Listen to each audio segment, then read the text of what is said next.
Bon lundi à tous. Ce matin, on parle bien entendu de la colère. On ne parlera pas de ça tous les jours, mais ce matin, on parle de la colère.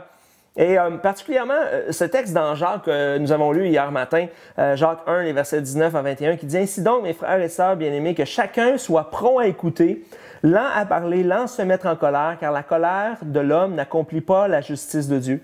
C'est pourquoi rejetez toute souillure et tout débordement dû à la méchanceté et accueillez avec douceur la parole qui a été plantée en vous et qui peut sauver votre âme. » Cet élément-là, pour moi, qui est tellement essentiel et qui, on en a parlé un petit peu hier, mais je veux mettre l'accent sur ça ce matin, c'est la question de l'écoute. Comment est-ce qu'on vit dans une société qui ne s'écoute pas? C'est vrai. Il n'y a personne qui veut écouter l'autre, l'argument de l'autre. C'est toujours rapidement, je vais répondre. Rapidement, je ne sais pas si ça vous est déjà arrivé, quelqu'un est en train de parler et pendant que la personne parle, il y a un moment où vous ne l'écoutez plus tellement, mais vous êtes déjà en train de formuler votre réponse. Et dans ce temps-là, on n'écoute pas vraiment attentivement. Et souvent, quand la question de chicane, de conflit, de division, c'est souvent cet élément-là qui est manquant. C'est cet élément-là de l'écoute, d'être capable d'écouter les autres autour de nous.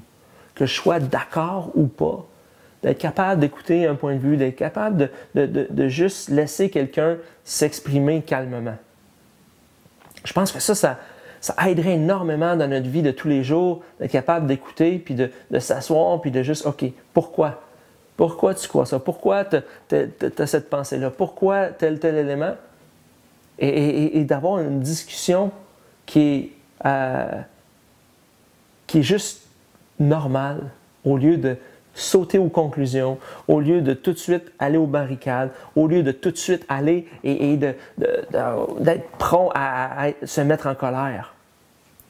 J'aime la fin du passage, c'est-à-dire rejette tout ça. Rejette tout ça, mais ça dit accueille au contraire avec douceur la parole qui a été plantée en vous et qui peut sauver votre âme. Accueille la parole. Et dans tout cet élément-là de colère, ici, Jacques nous dit, une des sources pour aider justement à gérer tes émotions, avoir une meilleure maîtrise de soi et être capable, c'est accueille la parole avec douceur. Jacques va nous dire justement de ne pas se borner plus loin dans Jacques, va nous parler de ne pas se borner à écouter la parole, mais à les mettre en pratique. Parce que sinon, si on fait juste écouter, juste lire la parole, puis on ne la met pas en pratique, on est comme quelqu'un qui se regarde dans un miroir, puis après ça, il ne se souvient même plus de ce qu'il a regardé dans le miroir, qu'est-ce qu'il a vu. Mais ça dit accueille avec douceur. Et dans cet élément-là de douceur, c'est parce que des fois, on accueille la parole pour chercher des arguments, pour trouver des arguments, pour avoir raison dans notre discussion. Mais si on a accueilli la parole qui a été plantée en nous, avec douceur pour qu'elle nous change, et change notre perspective, notre façon de voir les choses, notre façon d'aborder les situations, d'aborder les conflits, d'aborder les autres. Parce que ça dit justement, si tu accueilles avec douceur cette parole-là qui a été plantée en vous, elle a le pouvoir de sauver ton âme. Justement, de changer cette façon-là de voir et de percevoir. Et dans Éphésiens 4, les versets 25 à 27, ça nous parle de « Si tu te mets en colère, ne pêche pas. Reste pas sur ta colère. Que le soleil ne se couche pas sur ta colère et ne laisse aucune place au diable. » Et ce que je nous invite à faire, c'est de saisir ce passage d'Éphésiens, ce passage de Jacques et d'en faire un leitmotiv pour notre vie. C'est qu'avant de se mettre en colère, et avant de créer des conflits, avant de générer des conflits, avant de sauter aux conclusions, avant d'arriver aux barricades, de juste m'asseoir et de dire, OK, en premier, est-ce que je suis prêt à écouter? Est-ce que je dispose mon cœur à écouter?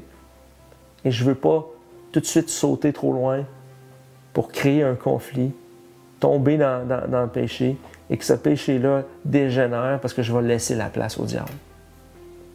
Et que dans les prochaines fois où quelque chose qui ne fait pas mon affaire, quelque chose qui me heurte, il y a quelqu'un qui me fait du tort, est-ce que je suis prêt à écouter en premier? Martin Luther King Jr. a dit « J'ai décidé de m'accrocher à l'amour.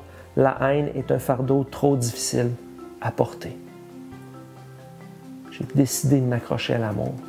Et quand on laisse la place au diable, lorsqu'on se couche sur la place au diable dans notre vie à cause de la colère, et lorsqu'on se couche sur notre colère, une des choses qu'on fait, c'est qu'on commence à porter le fardeau de la haine. Et j'aime ce que Martin Luther King dit, j'ai décidé de m'accrocher à l'amour.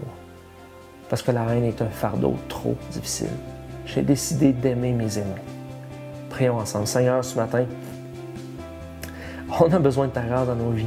Parce que gérer des fois nos émotions, les situations, les discussions vaines, les conflits, c'est vraiment pas évident. Et on a besoin que tu nous aides à avoir une meilleure maîtrise de nous. Aide-nous, Seigneur, à être ces gens qui sont prompts à écouter, lents à parler et qui apprennent, Seigneur, à ralentir la colère pour ne pas qu'elle devienne un péché. Dans le nom de Jésus. Amen.